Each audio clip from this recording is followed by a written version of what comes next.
La Fundación Aragonesa de Esclerosis Múltiple ha celebrado el Día Internacional de esta enfermedad con una jornada de puertas abiertas de su sede en Zaragoza. El objetivo es reivindicar más visibilidad para sus pacientes bajo el lema "No es necesario que veas mis síntomas para que te los creas". Y hay muchos síntomas de la enfermedad que son muy obvios, ¿no? Como puede ser la falta de movilidad o problemas de habla, entonces los vemos enseguida.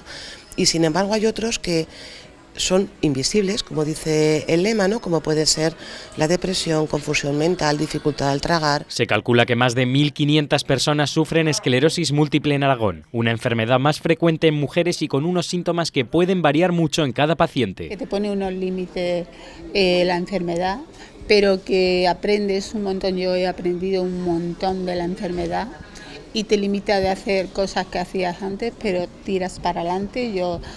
Hay que seguir porque la vida se vive una vez y hay que tirar para adelante. Pero sobre todo FADEMA lucha contra el desconocimiento de la esclerosis múltiple y falsos estereotipos como que es una enfermedad mortal, hereditaria o incapacitante en todos sus casos. Un trabajo que comienza ya con los propios pacientes. Es muy importante que tengan confianza con su profesional sanitario, con su neurólogo, con el personal de rehabilitación con el que se relacionan, para que cualquier síntoma que no es lo que tenía ayer lo puedan comentar y puedan saber si tiene que ver con la enfermedad o es otra cosa totalmente diferente. Con esta jornada de puertas abiertas para dar a conocer el centro, FADEMA cierra así una semana especial en la que han colaborado en actividades como encuentros con profesionales o un concierto benéfico para recaudar fondos.